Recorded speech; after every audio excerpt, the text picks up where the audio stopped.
Facebook is making it harder and harder to run effective ads by changing their ad targeting options, but I've got a solution for you in this video. I'm Joe Amato, and I help creators and business owners make better content so they can grow their audience and their business. And in this video, I'm gonna talk to you about a simple Facebook ads funnel to help alleviate the pains that Facebook is causing with all their ad targeting options going away. Back in January, Facebook announced that they're gonna get rid of a bunch of ad targeting options, and unfortunately, they're not telling us exactly what they are. Some are saying that it's target layers that are considered sensitive, but again, we're not really sure what they are. I keep seeing in my account the warning for targeting options that are going away that are not sensitive. And what I'm talking about is basically things like relationship status, interests in particular products like wine or ATVs. Literally can be anything. So we're not really sure what they're gonna get rid of. And Facebook's not telling us what they are. So we gotta adapt. And this is one way to do it. Building a simple Facebook ad funnel. And I'm gonna show you a really simple two-step funnel that'll help you get better results out of your ads regardless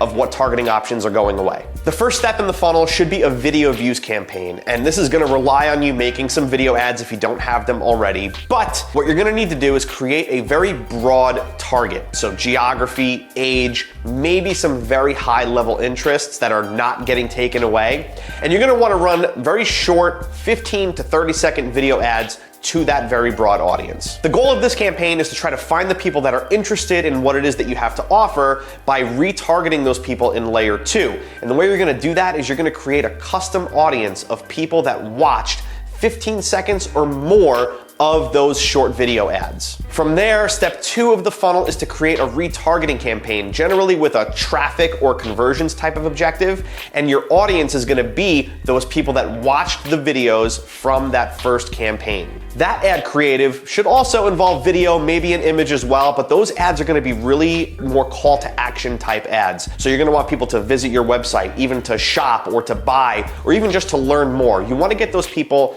pretty much off of Facebook and into your ecosystem, whether it's your email list or your website, whatever that might be. What we're really trying to do here is trying to minimize our reliance on Facebook's ad targeting. And this is a way that I've been teaching people how to do it for a couple of years now, because it's not just to make Facebook ads work better, it's actually just to make ads work better in general. Having a multi-step approach is really important to having a successful ad campaign, whether it's on Facebook or Google or YouTube, wherever it might be. You can make these types of campaigns as specific or broad as you like, but this is a very simple two-step approach that can get you going if those ad targeting options are affecting you. And even if they're not, this is just a really great way to make your ads work better. So don't let Facebook scare you away from running Facebook ads. Try this approach, and I hope it helps you out. If you got value out of this video, please leave a like. Consider subscribing to the channel for more videos just like this. Thanks so much, and I'll see you in the next video.